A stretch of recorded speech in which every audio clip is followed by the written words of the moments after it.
TDP incharge Praveen Kumar Reddy అనని మాటలను అన్నట్లు దుష్ప్రచారం చేయడం తగదని ప్రొద్దుటూరు టీడీపీ మహిళా నేతలు పేర్కొన్నారు. ప్రవీణ్ కుమార్ రెడ్డి వార్డులలో పర్యటించినప్పుడు అక్కడి ప్రజలు కొందరు వాలంటీర్లు ఓట్లు వేయకుంటే తమ పథకాలు పోతాయని బెదిరింపులకు పాల్పడుతున్నారని తెలుపగా, దానిపై ఎవరూ భయపడవద్దు, అలా బెదిరించిన వారిని మాత్రమే భరతం పట్టండి అని మాత్రమే అన్నారని, వాలంటీర్లు అందరినీ ఉద్దేశించి మాట్లాడలేదని అన్నారు. నమస్కారం అండి. నేను కడప జిల్లా పార్లమెంటు ప్రధాన కార్యదర్శి. నా పేరు కోటా శ్రీదేవి. మొన్నటి దినం 29వ తేదీ ఎర్రన్నకొట్టాల్లో జరిగిన మన ప్రవీణ్ గారి బాబు గారి షూరిటీ భవిష్యత్ గ్యారంటీ ప్రోగ్రాంలో ప్రవీణ్ గారు అక్కడికి వెళ్ళిన తర్వాత కొంతమంది ప్రజలు, అక్కడ ఉన్నవాళ్ళు, వాలంటీర్ల వ్యవస్థ సరిగ్గా లేదు, మేము తెలుగుదేశం పార్టీ వైపు వస్తే మమ్మల్ని పథకాలలోంచి తొలగిస్తామని, మాకు పింఛన్లు రాకుండా చేస్తామని, ఇండ్ల స్థలాలు తీసేస్తామని బెదిరింపులు చేస్తున్నారని ఆయనకు చెప్పుకోగా ప్రవీణ్ రెడ్డి గారికి ఆయన అక్కడ మీటింగ్లో ఈ మాదిరిగా చెప్పారు. ఎవరైనా సరే వాలంటీర్లు వాళ్ళ పనితీరు సరిగా లేకుండా ప్రజల్ని భయపెట్టడం చేస్తే ఇక్కడ ఈ వీధిలో వాళ్ళను ఉరికెత్తిచ్చి కొడతాము అనే వర్డ్ అతను వాడారు. కానీ అక్కడ మహిళా వాలంటీర్లనే కొడతామనే మాట అయితే ఆయన చెప్పలేదు. తర్వాత అక్కడ ప్రొద్దుటూరు మొత్తంలో ఉండే వాలంటీర్లకు మేము ఇలా చేస్తాము అనే మాట కూడా ఆయన వాడలేదు. ఏం చెప్పారు, అక్కడ ఉండే మహిళలు కానీ ఎవరైనా కానీ ప్రజలు ఆయనకు విన్నపించుకున్నారు సమస్యను, వాలంటీర్లు ఇలా చేస్తున్నారు అని. దానిపైన ఎవరు భయపడద్దండి, మేము ఉన్నాము, మేము దానిపైన మేము చూస్తాము, టీడీపీ పార్టీ వచ్చిన తర్వాత కూడా మీకు ఏం చేయాలనే చేస్తామని చెప్పి, దానికి ఒక వాలంటరీ ఇక్కడ చేస్తే గినక ఇలా గుడ్డలిప్పి ఇక్కడ కొడతాము అంకుశం సినిమాలో లాగా అనే డైలాగ్ అయితే ఆయన వాడారు. కానీ మహిళలు అనేసి ఉద్దేశించి చెప్పలేదు, మహిళా వాలంటీర్లు అనేసి మాట కూడా వాడలేదు.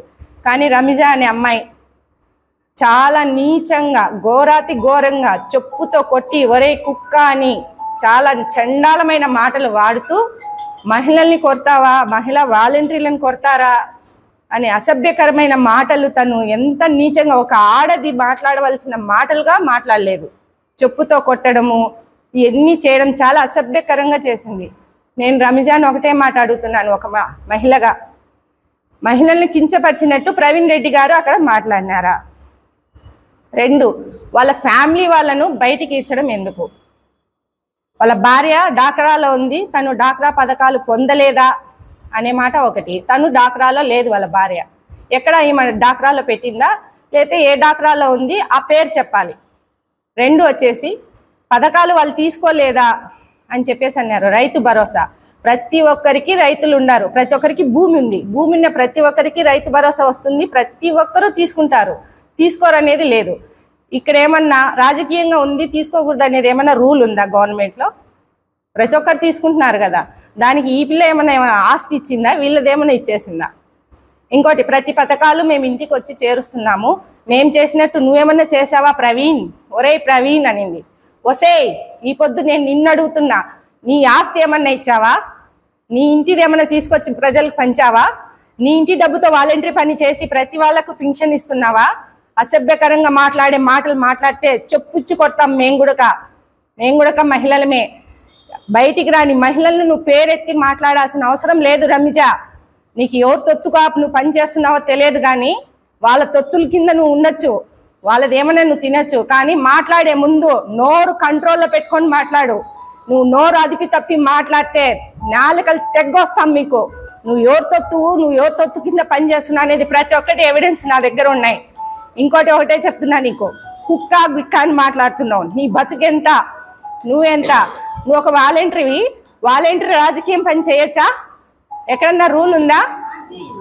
వాలంటరీ ఎక్కడైనా కానీ రాజకీయాలలో ప్రచారం చేయమని చెప్పేసి ఏమన్నా గవర్నమెంట్ జీవో ఇచ్చిందా? బంగారెడ్డి పక్కన మీరు ఎట్లా పనిచేస్తున్నారు? నువ్వు వాలంటరీవే కదా, ప్రచారం ఎలా చేసినావు బంగారెడ్డి పక్కన?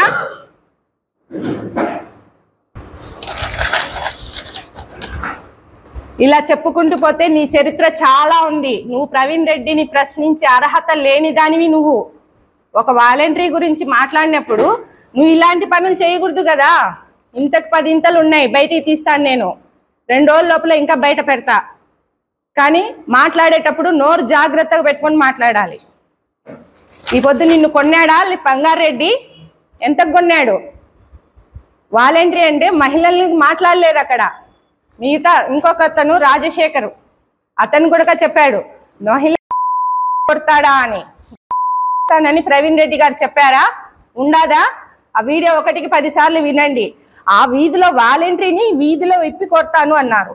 ఎందుకంటే అక్కడ ఉన్న ప్రజలు వాళ్ళ సమస్యలు చెప్పుకున్నారు కాబట్టి. అంతకు మించి వేరే ఏం మాట్లాడలేదే. మీరు ఈ పొద్దు చెప్పులతో కొడతాము, బూట్లతో కొడతాము, కరోనా టైంలో ఇంట్లో దాక్కున్నాడని. చేసే వాళ్ళకి సేవ ఉంది, చేసినారు, దానికి వదిలేయాలి. ఎప్పుడో జరిగిపోయిందని ఇప్పుడు తెచ్చి పెట్టడం కాదు, ఏదేదో కల్పించుకొని ఇప్పుడు మాట్లాడడం కాదు. ఇన్ని రోజులు ఎందుకు మాట్లాడలేదు నువ్వు? ఈ పొద్దు నువ్వు పెద్ద ఇదిగా వచ్చి మాట్లాడుతున్నావు. నువ్వు అసలు ఆడదానివేనా? నీ ఇంటి డబ్బు ఏమైనా తెచ్చి పథకాలుగా పంచుతున్నావా? 5 గంటలకు వచ్చి మేము డ్యూటీలు చేసుకుంటున్నాము, మేము ప్రతి ఇంటికి వెళ్ళి చేస్తున్నాము అంటున్నారు. 5 గంటలకు వెళ్ళి చేస్తున్నావు. నువ్వు జీతం తీసుకుంటున్నావు కాబట్టి చేస్తున్నావు. నువ్వు ఊరికేం చేయట్లేదు. నువ్వు ఊరికి చేస్తున్నావా ఏమన్నా? నువ్వు ఊరికి చేసిన చరిత్ర ఏదన్నా ఉంటే ఇక్కడికి వచ్చి చెప్పు. నేను అడుగుతున్నాను కదా, నువ్వు ఊరికి జీతం తీసుకోకుండా పని చేయలే. జీతం తీసుకుంటున్నావు కాబట్టి 5 గంటలకు కాదు 4 గంటలకైనా పోయి పని చేయాలి నువ్వు. అంతకు మించి వేరే మాటలు మాట్లాడకూడదు. ఇంకోటి, మహిళల్ని కూడా కించపరిచినట్టు ప్రవీణ్ రెడ్డి గారు మాట్లాడలేదు. ఇక్కడ ప్రవీణ్ రెడ్డి మహిళల్ని కించపరిచి మాట్లాడినట్టు ఏదన్నా ఉంటే నువ్వు రా, నేను వస్తా. అంత తప్ప వాళ్ళ ఫ్యామిలీలను, తల్లిదండ్రులను మీ అమ్మ ఎట్లాగని, మీ అమ్మ ఎట్టగనింది నిన్ను, మీ అమ్మ ఎట్టగని వింటుందో ప్రవీణ్ రెడ్డిని కూడా వాళ్ళ అమ్మ అట్లే కని ఉంటుంది. ఒక ఆడదానివి నోరు మూసుకొని మర్యాదగా ఉంటే బాగుంటుంది.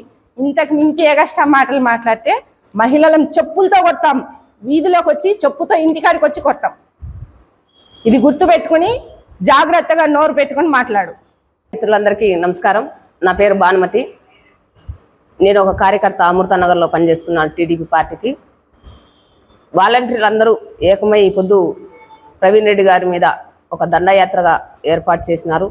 మంచి ఉద్దేశమేమ్మా, ఎవరికైనా కష్టం వచ్చి చెప్పుకోవచ్చు, బాగానే ఉంది. మరి వాలంటీర్లు వచ్చేసి వైఎస్ఆర్ పార్టీ కోసం వారధిగా పనిచేస్తున్నారా, లేక మీ సొంత సౌబాలన కోసం పనిచేస్తున్నారా? ఒక క్వశ్చన్. రెండోది, వాలంటీర్లు ఎక్కడ పార్టీ కోసం పనిచేయండి, పార్టీ కోసం ప్రచారం చేయండి అని లేదు కదా. మరి అట్లాంటప్పుడు మీరు ఈ ఫోటోలు దిగడం, ఇంకా మీ వాలంటీర్లు చాలా మంది కూడా మేము ఎవిడెన్స్ చాలా ఉన్నాయి, అవన్నీ కూడా 2-3 రోజుల్లో మేము సేకరిస్తాము. ఇవన్నిటిని కూడా ఇంకా కొంచెము పరిగణలోకి తీసుకుంటాము. ధర్నా కూర్చుంటాం అన్నారు. దేనికి కూర్చుంటారు మా ధర్నాకు? అలా ఏమన్నా జీవో ఉందా? పోనీ బయట ఎంతోమంది వాలంటీర్లకు మహిళలను అగాత్యం చేసినట్టు, రేపులు చేసినట్టు, వేధించినట్టు వీడియోలకు గతంలో మీ మీడియా మిత్రులే మాకు ఎన్నో విషయాలు తెలియజెప్పారు. అవన్నీ కూడా మా కళ్ళకు దృష్టిలో ఉన్నాయి. మరి అటువంటి వాళ్ళందరినీ కూడా ఈ పొద్దు పరిలోకి తీసుకోవాలి కదా. మరి అలాంటప్పుడు ధర్నా కూర్చుందాం అందరం. నీకు అన్యాయం అయితే నువ్వు కూర్చో, అన్యాయం జరిగిన కాడ మేము కూర్చుంటాం.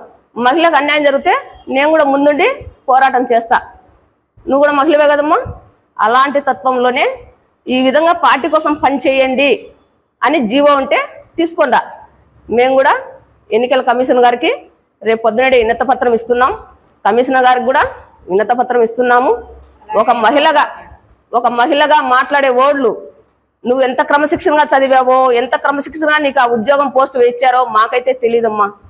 నిజంగా ప్రభుత్వం ఇలా జీవో ఇచ్చిందంటే నిన్ను చూసే మేము నేర్చుకుంటాం తల్లి. ఇప్పటి నుంచి ఇలాంటి అల్లజడులు, మహిళలను ఎగదోలడం, అసభ్యకరమైన పదజాలాలతో మాట్లాడడం అది నీ ఒక్క సాధ్యమే అవుతుందంటే నిరూపించినావు కదా. ఈ నుంచి కూడా మేము కూడా వ్యతిరేకమైతే ఎంత దూరం తీసుకెళ్దామో అడుగుదామా. రాబోయే రోజుల్లో అన్నీ మాట్లాడుకుందాం. ఇవన్నిటిని కూడా దృష్టిలో పెట్టుకోండి. ఇంత పొద్దుటూరులో ఇంతమంది పెద్ద మనుషులు వ్యవస్థలో ఇలా మహిళలను ఎగదోలి ఈ విధంగా చెయ్యండి అనే కార్యక్రమం పెట్టుకుందామంటే మీరు సిద్ధం, మేము కూడా సమసిద్ధం. కూర్చుందాం. ఎంతమంది మహిళలు కూర్చుంటారు ధర్నాకు? ఎంతమంది మహిళలు రావాలనో చెప్పండి. ఎవరెవరి జాతకాలు, ఎవరెవరు అమ్మ పుట్టుకతలు, ఎవరెవరు అమ్మలు కన్నారా, అమ్మల కంటేనే బయటకు వచ్చింటారా? ఎటు వెళ్తున్నాం? మన సభ్యత్వం ఏ విధంగా తీసుకెళ్తున్నారు? మన సంస్కారం అర్థం కాకుండా పార్టీలు రాజకీయాలు అవుతున్నాయి. మాట్లాడాలంటే అందరం కూడా మాట్లాడతాం, కానీ ఒక క్రమశిక్షణ, ఒక రాజ్యాంగ పౌరులుగా మనం ఎలా వెళ్ళాలా, మనం ఎలా బ్రతకాలా అనే విధం పైన ఆలోచన చేసి చిన్నపాటి ఆలోచన మనకుంటే ఒక మనిషిని మనం దూషించేటప్పుడు మన సైడ్ ఏ తప్పులు లేకుండా ఉండాలా.